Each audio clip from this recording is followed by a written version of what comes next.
Suspended within the fabric of time and space lies the realm of the Chaos Sphere.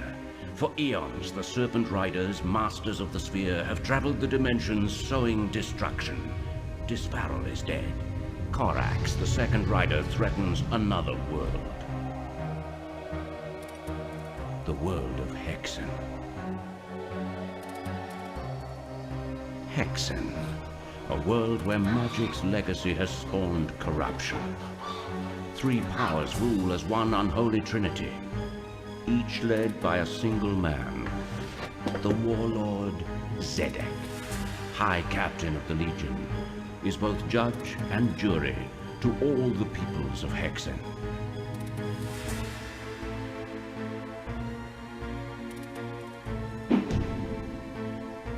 Traductus of the Church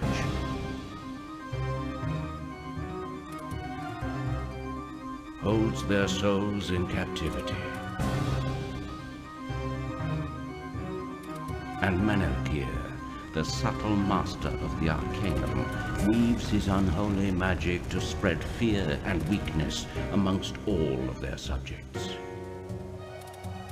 Restless in an uneasy alliance, these twisted leaders rule a twisted land, crushing absolutely all who would dare to oppose them.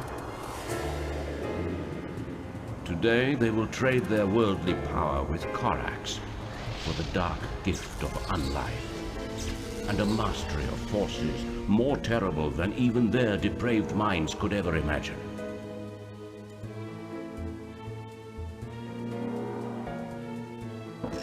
From the ranks of corruption, three heroes emerge, fighting for a single cause: the destruction of the masters they once served. Their names will become a thing of legend. Baratus, Daedalon, and Parias must heal the world of Hexen for all time. The world must undergo a testing.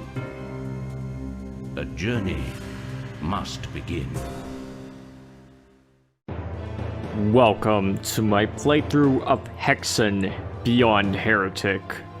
We are going to play it as the Cleric Parias, and we are going to do it on the Pope difficulty. So let's start off with the first level, Winnowing Hall.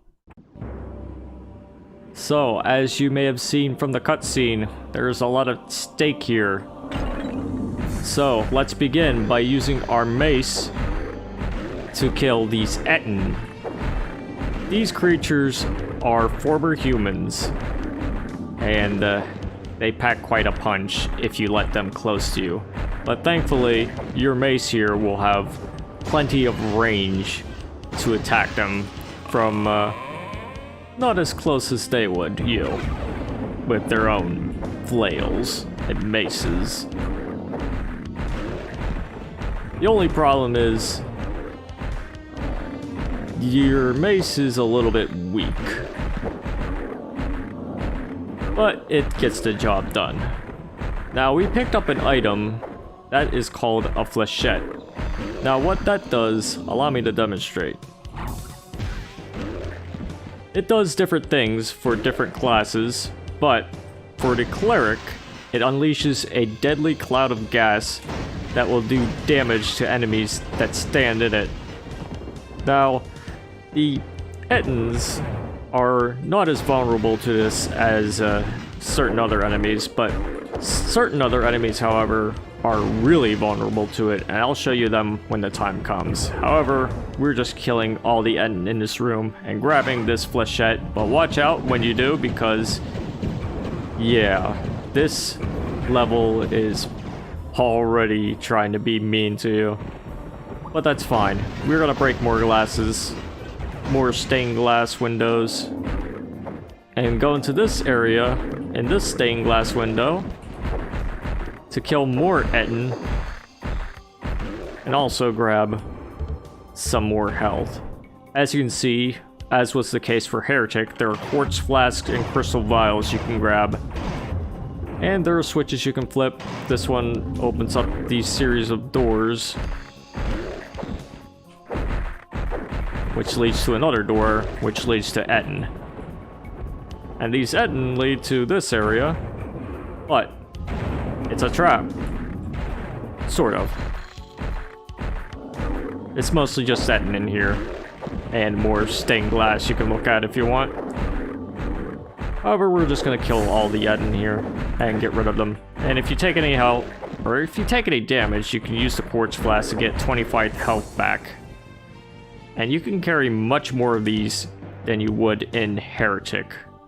Anyways, let's break this stained glass and grab the quartz flask behind it, then flip the switch to lower this pillar that was hiding the emerald key. But watch out, you don't want to go back immediately because these doors will try to close and potentially crush you if you aren't careful. You want to wait for the last one to close, then all of them will open up. Then you can make your way out into the outside area. And you want to go here so you can open this door up. And let's use that Flechette. And the dog whining noises means it's working.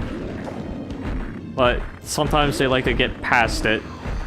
Actually, they like to get past it a lot, so... Like I said, the Flechette is better on certain other enemies, which I'll show you in the future.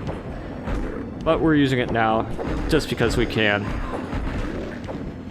We're going to continue to use the mace here. And mace all our enemies, so they don't mace us, of course.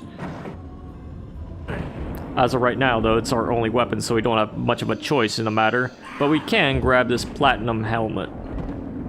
It isn't the most protective item you'll find as a cleric, but it's better than nothing. Armor in Hexen works in an interesting way that I may have to explain in the future once I fully figure it out myself. But as you can see, there are more enemies that appear now that we've pressed the switch in that area up the stairway. You would have seen it with the crescent and whatnot. But there's a new enemy here too, the Afrit. And of course, we're taking quite a beating, but that's fine, because there's quartz flask we have. And of course, we're just gonna beat the rest of these guys. Just club them to death. So flipping that switch up there, up the stairway, opens this area up, and it allows us to go into this place with this tower here. However, we cannot enter the tower. We need a silver key. So let's go and find it. This cave looks like it has something of interest, so let's go into it and grab the silver key. Now watch out for these crushers. However, you can just hug the nearest one and then just go through it. Simple as that. If you need any more items, you can try breaking some of these pots around here.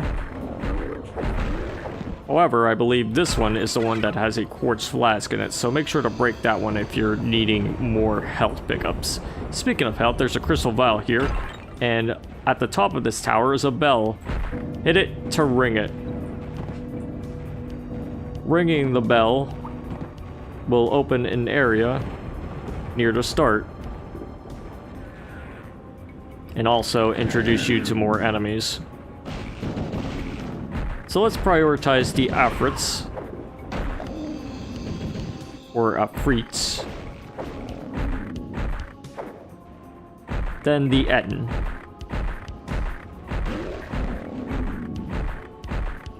It's a slow and somewhat laborious process, but I assure you, it's worth it. So if you need any more health, you can pick up anything in these stained glass windows, then make your way through the portal. And when you're done, you can go through this portal, which is what we're going to do right now. But if you don't want to go through it, you can just go out here and double check to make sure you got everything you wanted to get. But anyways, let's go through the portal now. Greetings, mortal. Are you ready to die? Ah, yes. That is Korax himself. It must be. But I believe this is a good point to end the video. So stay tuned for the next part where we go into the first hub, the 7 portals. But until then, toodaloo.